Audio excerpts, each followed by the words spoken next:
Es geht immer darum, Vertrauen zu gewinnen und die eigene Person und die eigenen Werte dadurch zu zeigen. Personen, die selbstständig sind, sollten auch davon leben können, ohne halt in diese Geld-Zeit-Falle zu tappen. Hallo und herzlich willkommen zu einer neuen Podcast-Folge Erfolgsgeflüster.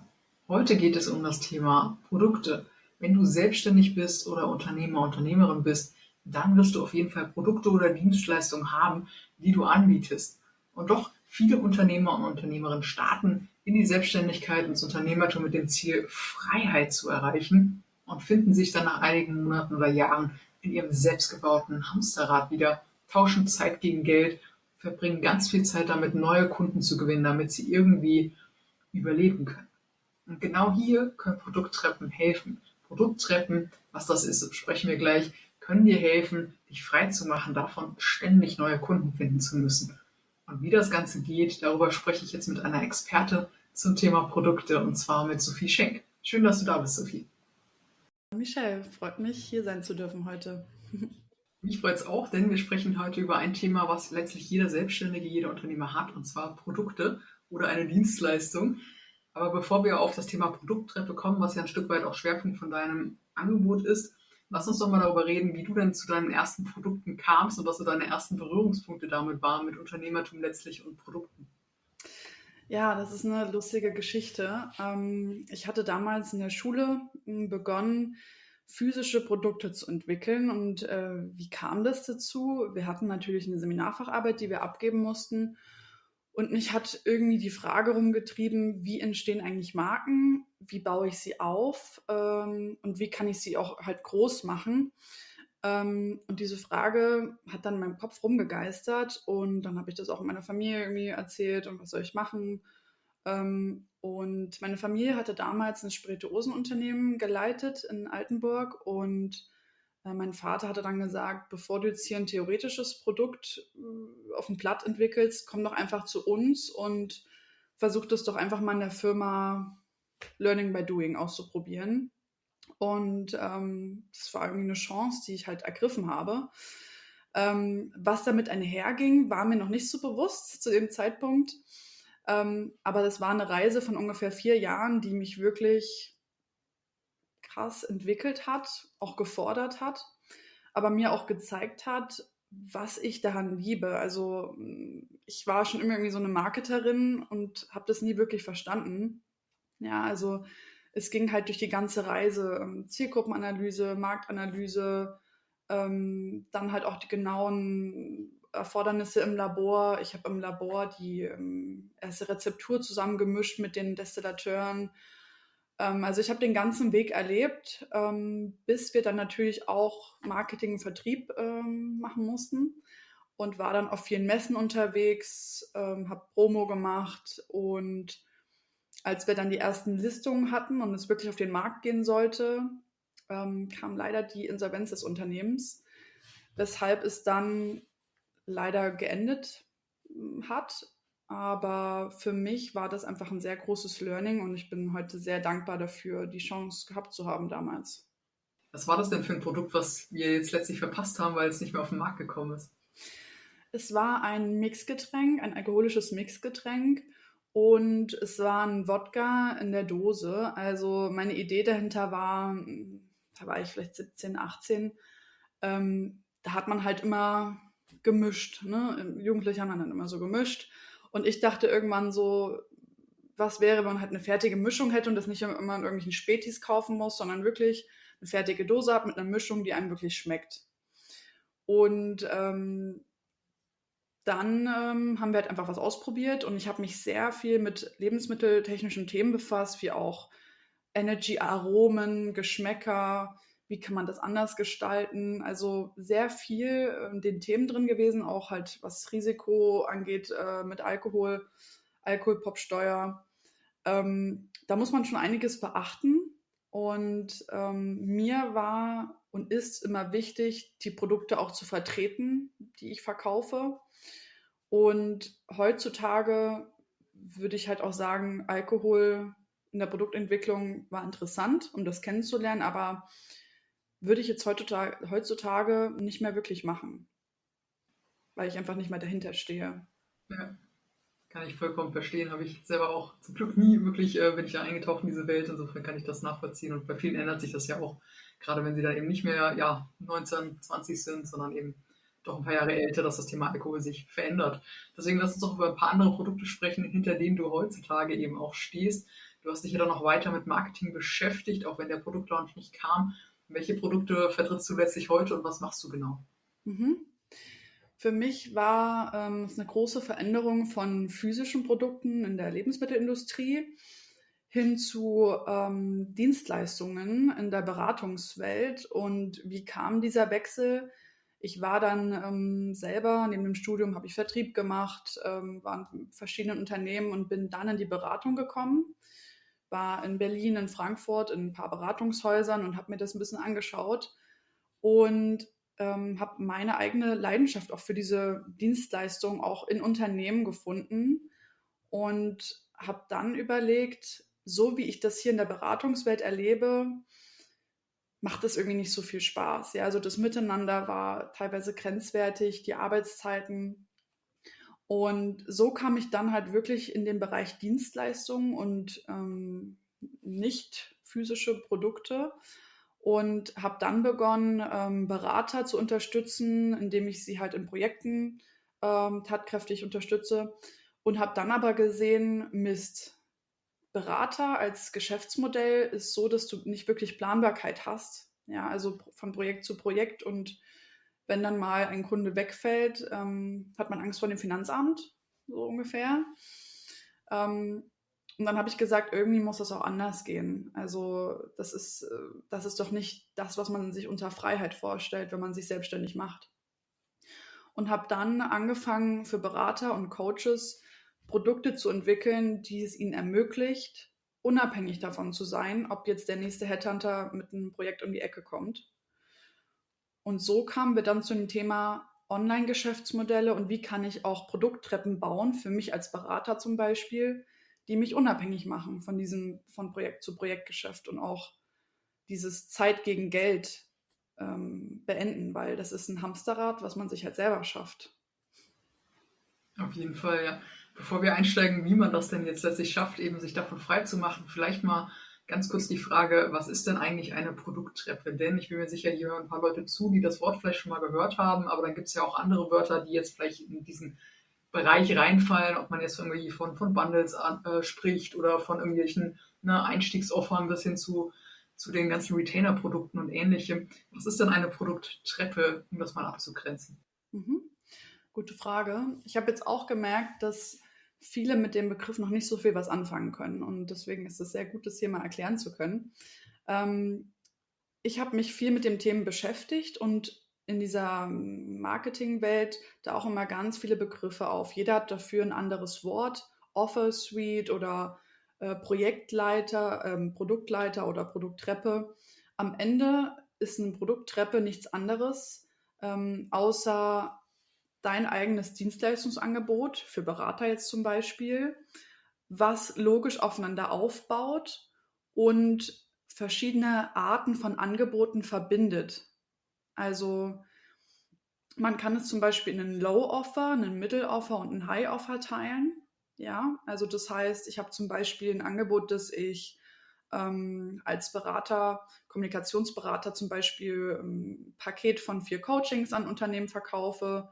Ähm, Wenn ich aber nur damit auftrete, dann habe ich auch wieder das Problem, ich muss dauernd Vertrieb machen. Ich habe nicht wirklich ein logisches Angebot, was man aufeinander aufbaut. Und was danach greifen sollte, ist halt zum Beispiel ein Programm, wo ich für eine Zielgruppe, für ein Unternehmen ein Problem löse und auf längerer Zeit die auch begleite. Also wenn wir jetzt den Kommunikationstrainer nehmen, dass wir zum Beispiel sagen, Führungskräftetraining halt 3 Monate für eine Führungskraft oder für mehrere Führungskräfte. Also, dass du dann auch wirklich langfristig zur Seite stehst und einen größeren Mehrwert bringst als nur 2 Stunden Coaching.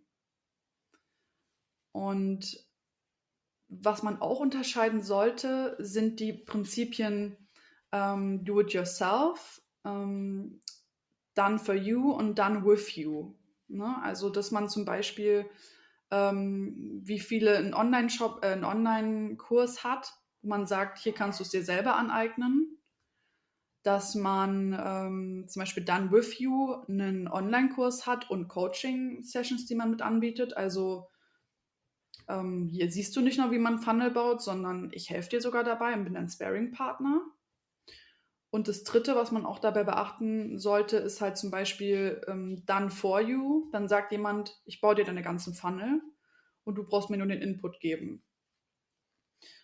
Und das sind halt alles so Entscheidungen, die man sich genauer anschauen sollte, wenn es darum geht, was biete ich an, für wen und wie biete ich es an.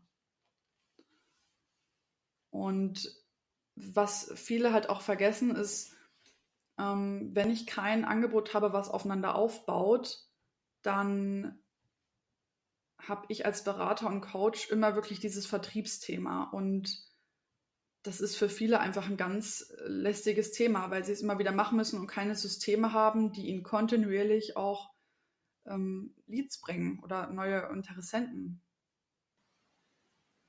Das heißt, nicht die Angebotsleiter, sondern die Produkttreppe letztlich, die sorgt dafür, dass ich die Kunden, die ich schon habe, dass ich aus denen quasi letztlich eine längere Zusammenarbeit erwirken kann, damit ich eben dann weniger Akquise machen muss, um eben ständig neue Kunden zu finden. Ist das so die Zusammenfassung? Genau, das ist ja auch die Sicht für den Berater oder Coach. Was aber auch die Außenseite betrifft, das ist ja nicht nur ein Vorteil oder eine Win-Situation für mich als Berater, sondern auch für den Kunden einen großen Mehrwert, wenn jemand sagt, hey, du hast ein Ziel, ich gebe dir nicht nur eine Stunde Beratung dazu, sondern ich helfe dir, das alles aufzubauen. Also wenn jemand zum Beispiel Funnel aufbauen möchte, dass du sagst, ich gebe dir nicht nur eine Stunde Beratung, was Funnel sind und wie du da vorgehst, sondern ich baue das sogar mit dir zusammen auf. Ja, es ist dann natürlich kostenintensiver, weil mehr Zeit involviert ist. Aber das ist ja auch für den Kunden ein großer Mehrwert, wenn ich Anleitung bekomme, wenn ich geführt werde. Und aus meiner Sicht ist es ein Win-Win-Prinzip für beide Seiten, wenn man sich eine Produkttreppe aufbaut, wo jemand auch, der noch nicht vielleicht so viel bereit ist zu zahlen für etwas, auch weiter unten einsteigen kann und sich erstmal das anschauen kann und kennenlernen kann, wie die Person arbeitet.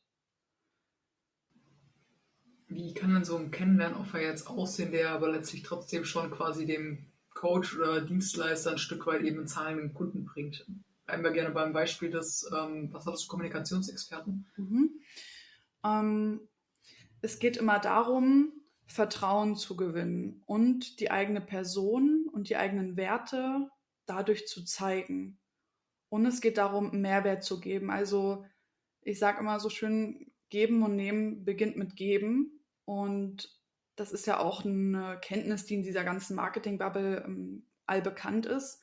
Trotzdem erlebe ich immer wieder Personen, die Angst haben, ihr Wissen zu teilen und denken, Mist, wenn ich das jetzt rausgebe, kauft doch bei mir niemand mehr. Und das ist so ein Trugschluss, weil wenn die Menschen dich nicht kennenlernen, durch zum Beispiel einen kleinen Leitfaden, den du mitgibst oder ein Video, was du halt kostenlos rausgibst, dann, ich kann es nur auch mal an meiner eigenen Erfahrung beschreiben. Ich habe letztes Jahr auch einen Kurs gemacht und bevor ich diesen Kurs gekauft habe für knapp 3.000 Euro, habe ich mir jedes einzelne Video dieser Person auf YouTube angeschaut, weil ich diese Person erstmal kennenlernen wollte und wissen wollte, wie die arbeitet. Und genauso kann man das auch verstehen. Ich hatte zu Beginn auch den Fehler gemacht, dass ich ein Coaching-Angebot hatte mit einem gewissen Ziel. Und ich dachte, ja, stelle ich das mal rein. Es war halt so ein Mitteloffer, ne, so um die 300 bis 500 Euro. Und es hat keiner gekauft. Dann dachte ich mir, woran liegt es jetzt? Traffic ist natürlich ein Thema, aber auf der anderen Seite auch, ich hatte keine Möglichkeit, wie sie mich kennenlernen konnten.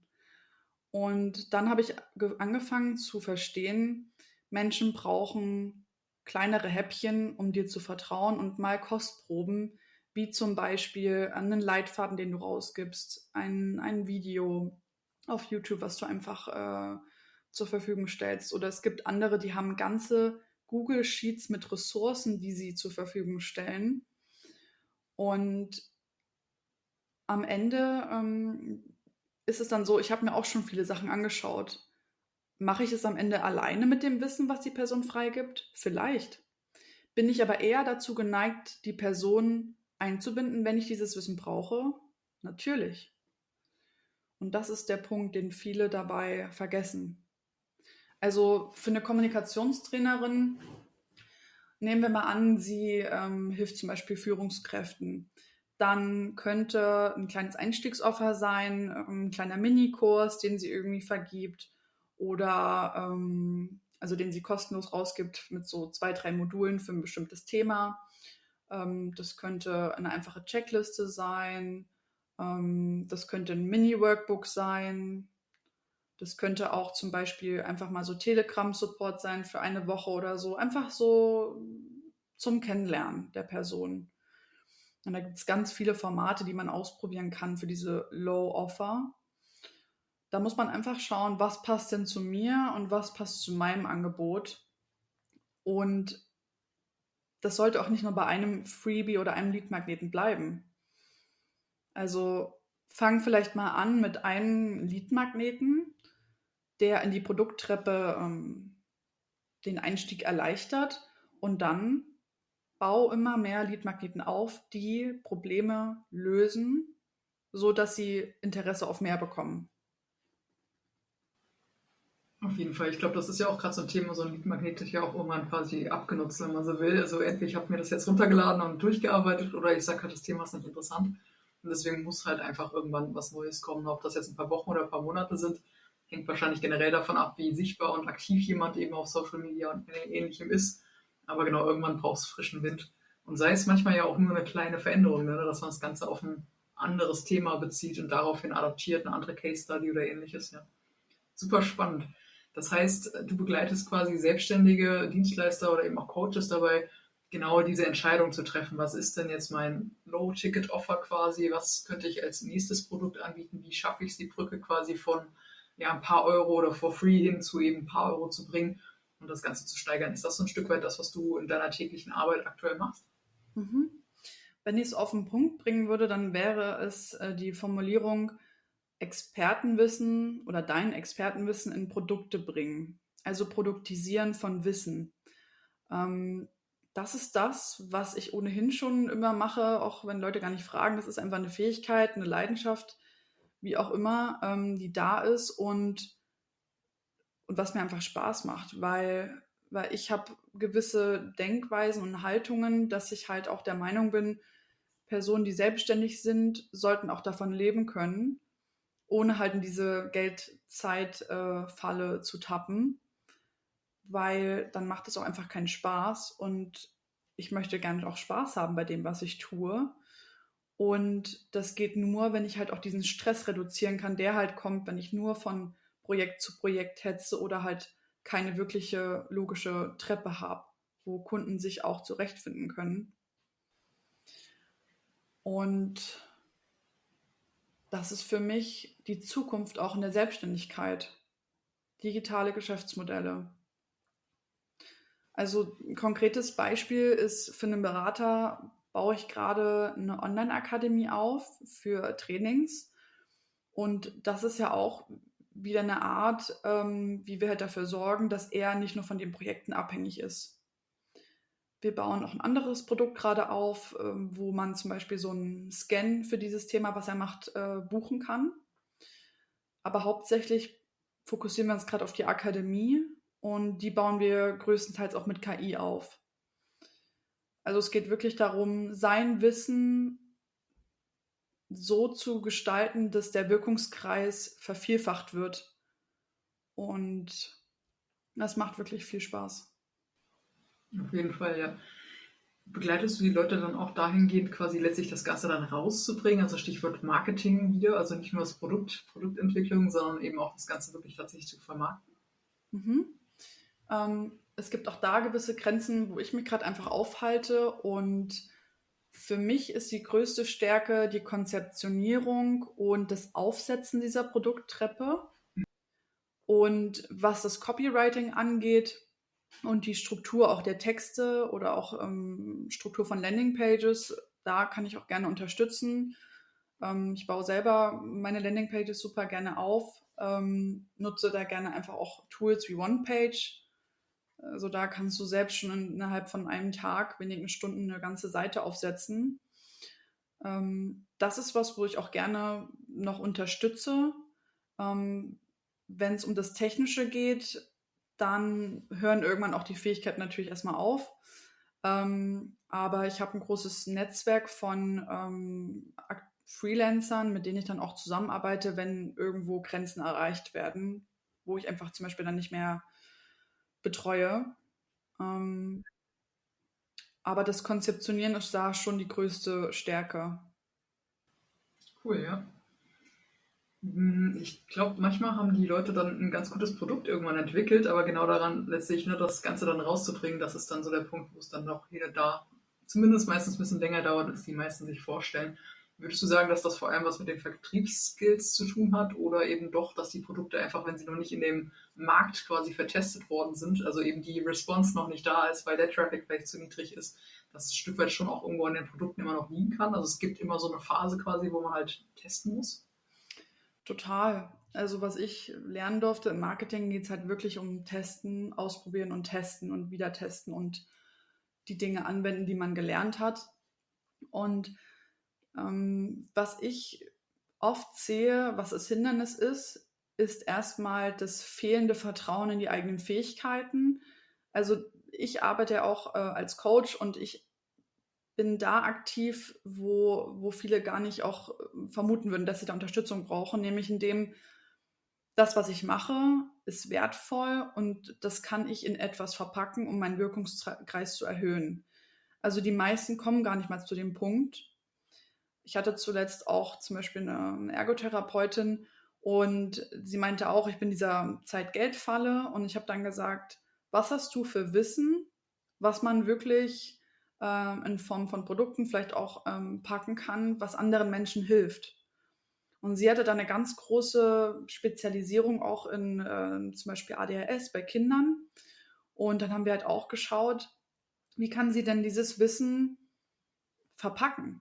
Ja, und sie hat erstmal sich so gewundert und dachte, oh Gott, ich habe das gar nicht selber gesehen, dass ich da Wissen aufgebaut habe, was anderen Menschen hilft.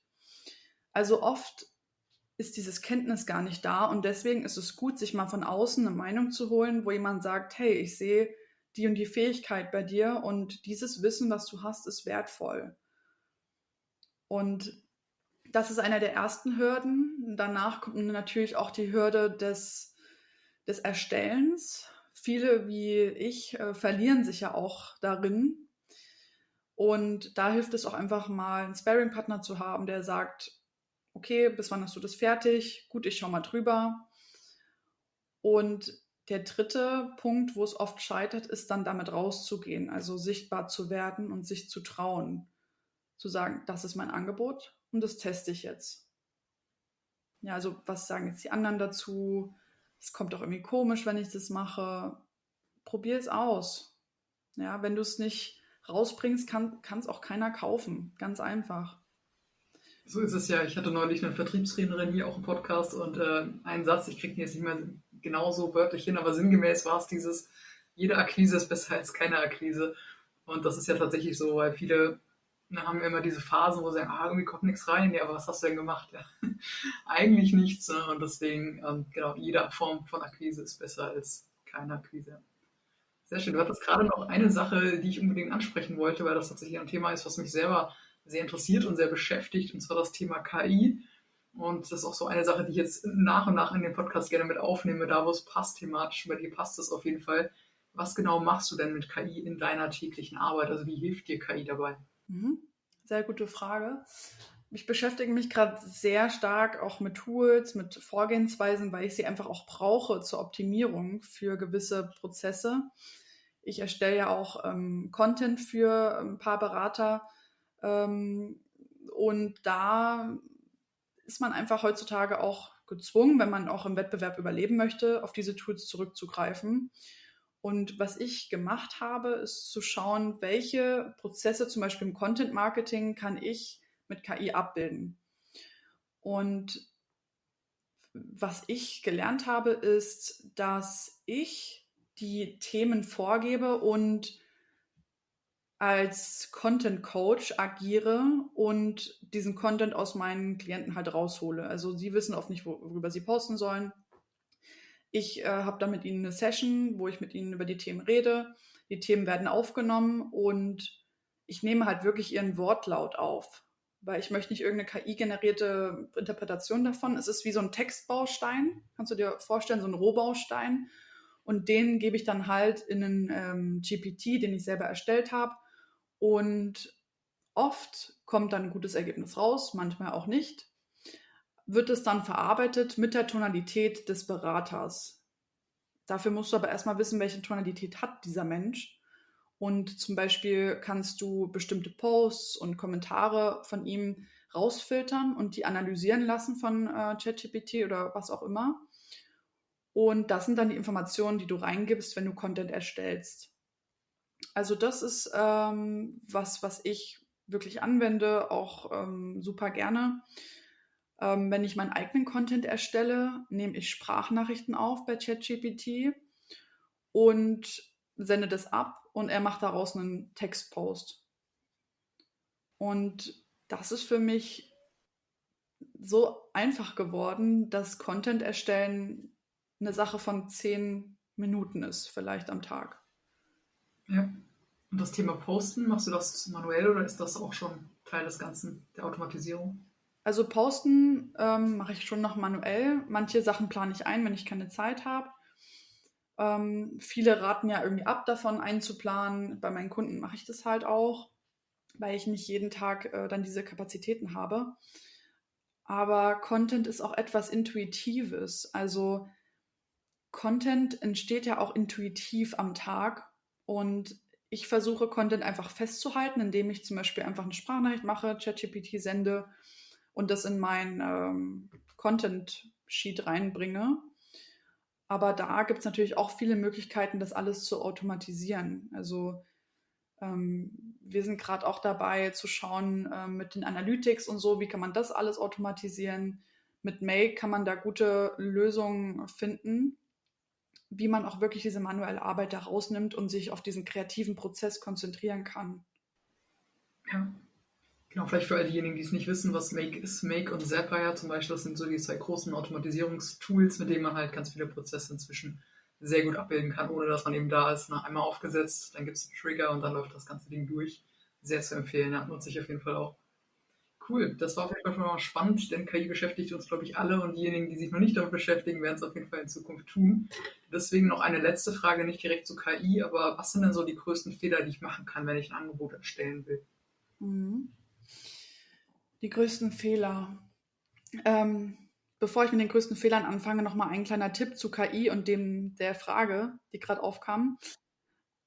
Ich nutze KI auch als Sparring-Partner für Entscheidungen und für Use Cases. Also wenn ich zum Beispiel jetzt auch ein neues Angebot erstelle oder da dran bin, du kannst immer mit ChatGPT darüber reden und sagst halt, das ist mein Use Case, das ist meine Idee, challenge mich und hilf mir, eine Entscheidung zu treffen.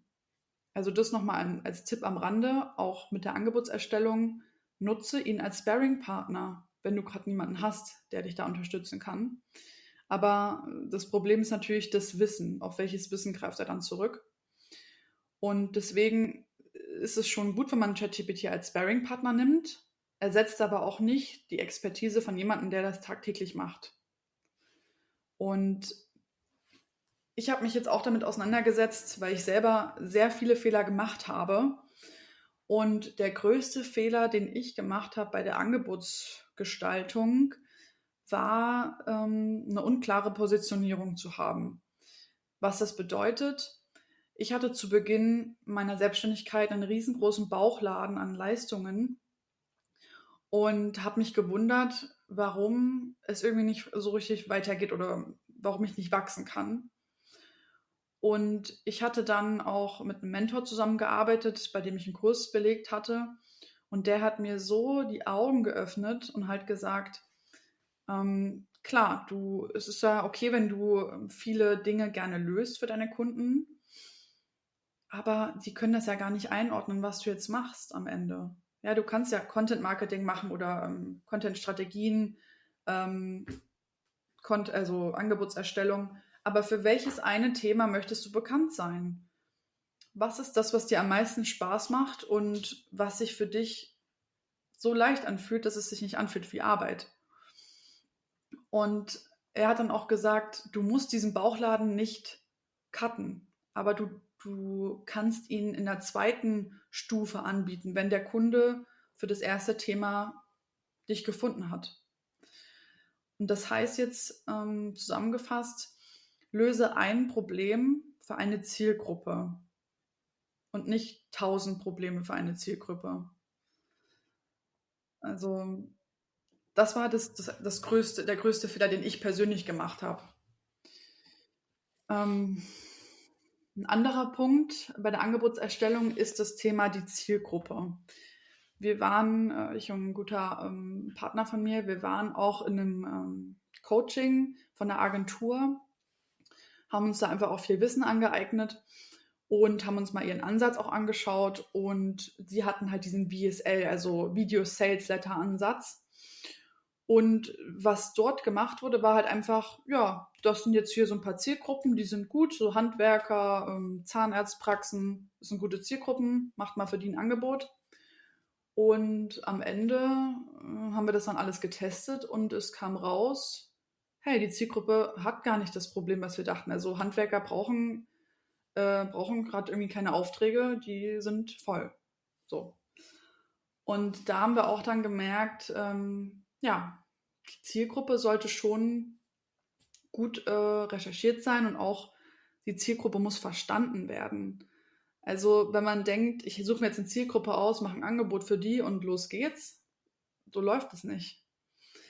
Was ich gemacht habe für mein eigenes Angebot, war, dass ich jetzt auch intensiv ein Jahr mich mit meiner Zielgruppe beschäftigt habe, Gespräche geführt habe. Ich habe kostenlosen Mehrwert gegeben, stundenlange Gespräche und einfach meine Expertise eingebracht, um meine Zielgruppe kennenzulernen. Was ich dadurch bekommen habe, ist ihre Sprache und wie sie das Problem benennen.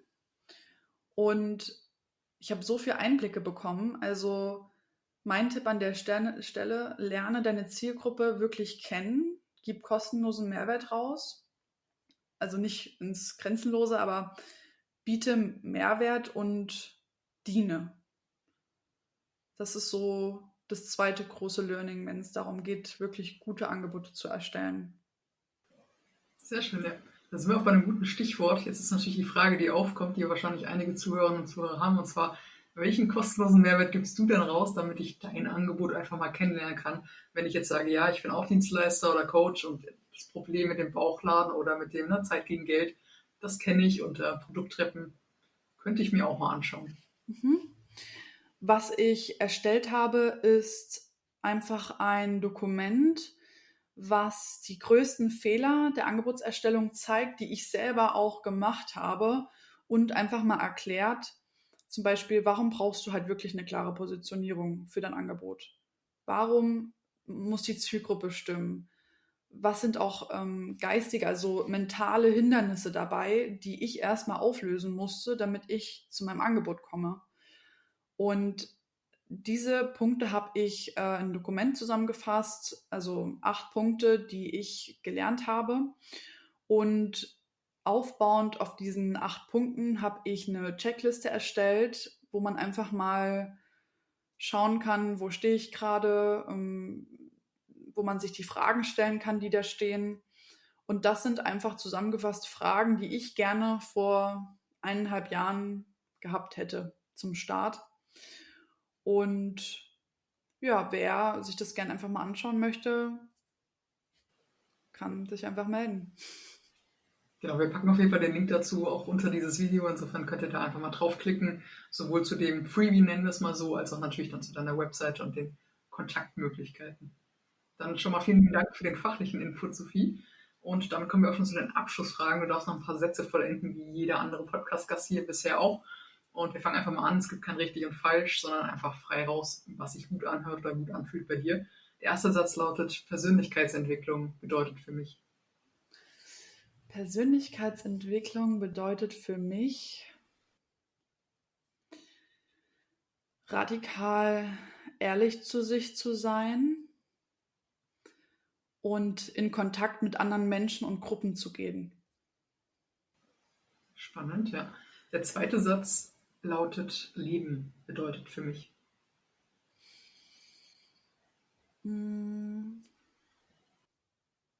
Leben bedeutet für mich, jeden Tag als Geschenk zu sehen und was Gutes zu hinterlassen. Schön, ja. Und wir sind bei Erfolgsgeflüster, deswegen dürfen wir auch einmal direkt über das Wort Erfolg sprechen und deswegen lautet der letzte Satz, Erfolg bedeutet für mich. Erfolg bedeutet für mich, ein Leben zu kreieren, in dem ich jeden Morgen gerne aufstehe. Schönes Schlusswort, ja. Ich glaube, da braucht man gar nicht viel zu ergänzen. Danke, dass du da warst, Sophie. Danke für deine Insights, Tipps rund um das Thema Angebote und Produkte. Und ich freue mich, wenn ihr Fragen habt zum Thema Produkte, dann schreibt die gerne einfach unter diese Folge. Und genau, schaltet gerne nächste Woche wieder ein. Macht's gut und bis dann.